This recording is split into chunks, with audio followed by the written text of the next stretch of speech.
जय हिंद दोस्तों, वंदे मातरम। देखिए, झूठ की उम्र ज़्यादा लंबी नहीं होती है और जो हमारा पड़ोसी देश है पाकिस्तान, देश कहना भी खैर गलत होगा क्योंकि वो देश जैसा तो बचा है नहीं।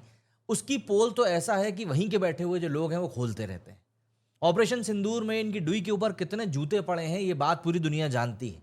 लेकिन पाकिस्तान उस दिलुलु लैंड में बैठा हुआ है जहां पर कि वो अपने लोगों को ये बता नहीं सकता, जता नहीं सकता कि कितने लोगों को उसे खोना पड़ा है, या ये कहें कितने जवानों को उसे खोना पड़ा है। लेकिन जो मैंने शुरुआत में ही कहा कि इनको दुश्मनों की जरूरत नहीं है। इनके अपने लोग ही इनके इतने बड़े दुश्मन हैं कि खुद ही खुद की पोल खोल देते हैं। दरअसल ऑपरेशन सिंदूर के बाद से ही एक चीज देखने के लिए मिली है कि पाकिस्तान ने वर्ल्ड स्टेज के ऊपर और सोशल मीडिया के ऊपर एक ऐसा ऑरा क्रिएट करने की कोशिश करी जैसे इन्होंने इस जंग को जीत लिया हो। 2 दिनों में अपने घुटनों पर रेंगते हुए भारत के पास भीख मांगने के लिए आए थे। ये इस बात को दुनिया के सामने एक्सेप्ट नहीं करना चाह रहे, और यही कारण है कि जब इनको मौका मिलता है तब अपने किसी ना किसी अधिकारी को उठाकर कोई ना कोई मेडल दे देते हैं, कोई ना कोई पद दे देते हैं, कुछ ना कुछ करते ही रहते हैं। और कुछ नहीं हुआ तो पूरे देश में होर्डिंग लगवा दिया, अरे साहब हम तो जीत गए भैया। मतलब इनके देश में जो चीजें चलती हैं उसको आप मतलब सीरियसली अगर लेने की कोशिश कर रहे हैं तो फिर आपसे बड़ा बेवकूफ कोई नहीं है।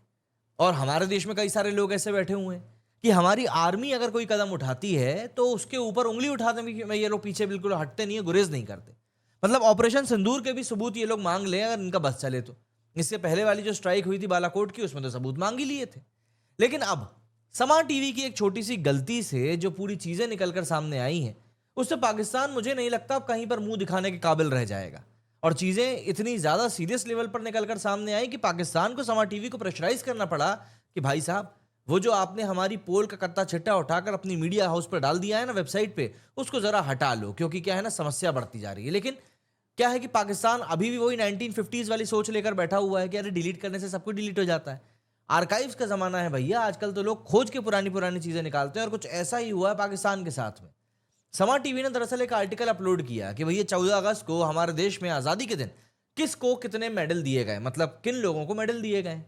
और उस लिस्ट में उन्होंने जिन लोगों को शामिल किया, जिन शहीदों को उन्होंने शामिल किया, वो दरअसल उस ऑपरेशन बनियान के अंतर्गत आते हैं जो कि ऑपरेशन सिंदूर के समय पर लड़ रहे थे। और ऐसे में पाकिस्तान ने खुद की ही खुद से पोल खोल दी है। और अब भागते भूत की लंगोट काफी करने के लिए उन्होंने आर्टिकल डिलीट करवा दिया, लेकिन वो लंगोट भी कोई छीन कर ले गया। आपको लेके चलता हूं उस आर्टिकल की तरफ और खुद ही बताता हूं कि भैया आखिर वहां पर क्या कुछ चल रहा है। ये वो आर्टिकल है, ये समा टीवी ने अपलोड किया है। मतलब किया है तो खैर बोलना गलत रहेगा, ये समा टीवी ने डाला था जैसा कि आप देख सकते हैं। लेकिन अब उन्होंने इसको डिलीट कर दिया है और अब ये आर्काइव्स में पड़ा हुआ है और आर्काइव से ही हम इसको एक्सेस कर रहे हैं। हेडिंग आप देख सकते हैं, AVM Aurangzeb, lieutenant general Chaudhry VA Nawaz among over 400 military awardees, है ना। इतने लोगों को मिलिट्री अवार्ड दिया गया है। ये तस्वीरें हैं उसी की। और हमने इसके वीडियोस भी देखे थे, कैसे S-400 वाला वीडियो काफी वायरल हुआ था ये औरंगजेब का। अब यहाँ पर आप पहले ही ध्यान से पढ़ लीजिए, है ना, बाद में कोई कंफ्यूजन नहीं चाहिए बाबू अपने को। यहाँ पर साफ तौर पर लिखा है कि भैया प्रेसिडेंट ऑफ पाकिस्तान ऑफिसर्स को अवार्ड कर रहे हैं, सोल्जर्स को जो कि आर्मी, नेवी और एयरफोर्स से आते हैं, उनके आउटस्टैंडिंग करेज के लिए, gallantry and supreme sacrifice during operation Bunyan Marsoos, है ना। अब सेक्रीफाइस का मतलब बलिदान ही होता है हमारे यहाँ, तो इनके यहाँ कुछ और होता हो तो पता नहीं। लेकिन ऑपरेशन बनियान जो है वो ऑपरेशन सिंदूर के अगेंस्ट में इन लोगों ने चलाया था। अब यहाँ पर उन्होंने नंबर ऑफ अवार्ड्स भी लिखे हुए हैं कि ऑनर में है 8 सितारा ए जुर्रत, 5 तमगा ए जुर्रत, 24 सितारा ए बसालत, 45 तमगा ए बसालत, 140 इम्तियाज अनसनाद। एक बात तो समझ में नहीं आ रही है, अवार्ड के नाम है या मजाक उड़ाने का कोई दूसरा तरीका। ये तमगा इम्तियाज, मतलब नाम तो थोड़ा सोच समझ कर रख लेते। अब यहाँ पर भी देखिए, रेड मार्कर ने भी लिखा है prime minister of Pakistan awarding, ये सब लिखा है। अब कहानी शुरू होती है भाई साहब यहाँ से, है ना। 8 लोगों को दिया गया सितारा ए जुर्रत, 5 लोगों को दिया गया है तमगा ए जुर्रत। अब यहां पर ये दिया गया है शहीद, ये शहीद, ये शहीद, ये शहीद। यहां से एक बलोच से, एसएससी से, एके से, पंजाब से, ठीक है ना। इसके अलावा सितारा बसारत दिया गया है 24 रेसिपिएंट्स को। अब इसमें 24 रेसिपिएंट्स किसको दिया गया है भैया, यहां पर एक शहीद है और आगे उनकी रेजिमेंट लिखी हुई है। इसके बाद अगर आप आ जाए तो ये आ जाता है तमगा ए बसालत, 45 लोगों को ये भी दिया गया है। इसके नीचे आ जाती है मेन चीज, इम्तियाजी सनाद, 146 रेसिपिएंट्स हैं इसके। और यहां पर आप देखिए शहीद की लाइन जो है आपको बिल्कुल दिखेगी, ये शहीद शहीद शहीद शहीद शहीद शहीद शहीद शहीद, शाहिद अफरीदी नहीं, शहीद। ये सब के सब आप देखेंगे कि पंजाब रेजिमेंट से ही आते हैं। और सबसे बड़ी बात यह है कि ये लोग जो पंजाब की बात कर रहे हैं, आप एक बार भेदभाव ही देख लीजिए भाई, यहाँ पर कितना बड़ा भेदभाव है। सबसे बड़ी बात तो सिर्फ पंजाब के लोग ही यहाँ पर आर्मी में भर्ती होते हैं, ऐसा लगता है। अब ये जो शहीद हुए लोग हैं, है ना, ये कहाँ से आए? क्योंकि आपने ऑपरेशन विज्ञान का खुद ही जिक्र किया है, तो ऑब्वियस सी बात है, आप ये नहीं बोल सकते कि बलोच के साथ में आपकी जो लड़ाई चल रही है उसमें ये लोग शहीद हुए हैं। आप इस बात को तो बोल ही नहीं सकते, क्योंकि उस बात को आपने खुद ही नल कर दिया है। और उसके बाद फिर आप कैसे उस चीज को जस्टिफाई कर सकते हो, ये बात खुद सोचने वाली है। मतलब आप नाम देखिए, 146 नाम है, इसके अलावा भी और कई सारे नाम है, कुछ टेररिस्ट भी जो खत्म हुए थे वो भी हैं। तो ऐसे मिला के अगर हम देखें तो मोटा मोटा 150 लोग इन्होंने खुद बता दिया कि साहब हमारे जो है यहाँ पर शहीद हुए थे। और ये आर्टिकल जो है ये उसका जीता जागता सबूत है, जीता जागता सबूत है। और पाकिस्तान के सामने अब इसको लेकर कुछ भी बोलने का कोई मतलब नहीं है, क्योंकि इन्होंने खुद ही इनडायरेक्टली मान लिया। और अगर ऐसा नहीं होता तो पाकिस्तान को ये आर्टिकल हटाने की जरूरत नहीं पड़ती।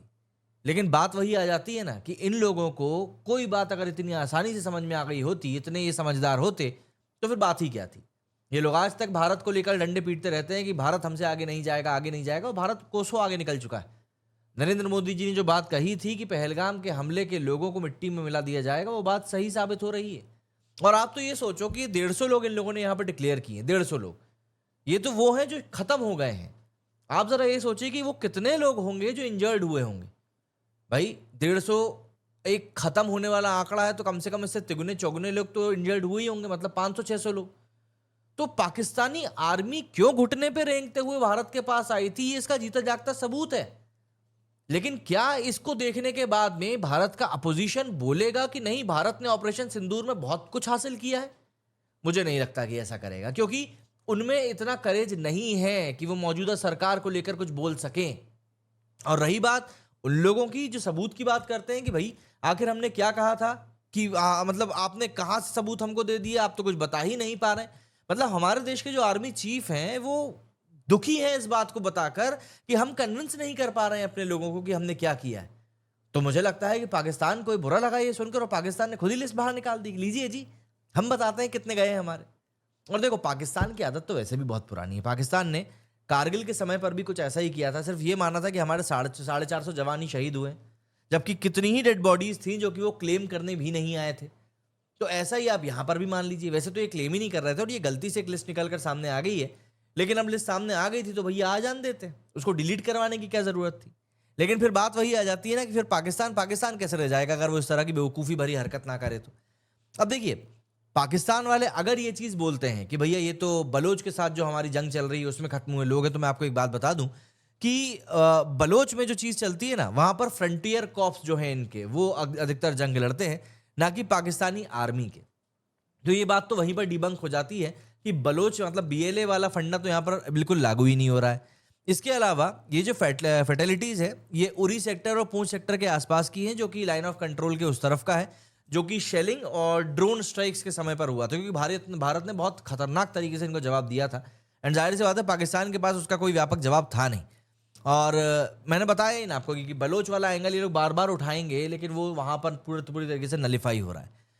इसके अलावा हम लोग ये भी देख सकते हैं कि इसमें अधिकतर लोग जो खत्म हुए हैं, अधिकतर क्या 90% 95% जो है वो पंजाब रेजिमेंट के ही हैं।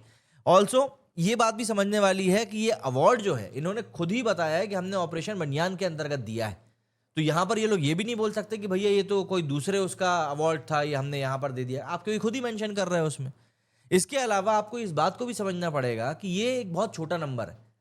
नीचे क्या चीज़ हुई होंगी पाकिस्तान में वो तो हम लोग इमेजिन भी नहीं कर सकते, क्योंकि पाकिस्तान बहुत मोटी चमड़ी का देश है। ये लोग अपनी गलती को इतनी आसानी से नहीं मानते। मतलब अभी मैंने कुछ देर पहले एक तस्वीर पोस्ट करी है, उसके ऊपर भी फेसबुक के ऊपर पाकिस्तान के जो लोग हैं वो यही बोल रहे हैं कि अरे भैया आप लोगों को तो कुछ बात समझ में ही नहीं आती। अबे तुम्हारा देश इतनी बड़ी गद्दारी कर रहा है तुम्हारे साथ में, उसके बाद भी अगर तुम सोच रहे हो कि नहीं यार हमारे साथ कुछ गलत नहीं हुआ है, तो ऐसा तो मतलब तुम ही बेवकूफ़ हो यार, और कुछ भी नहीं।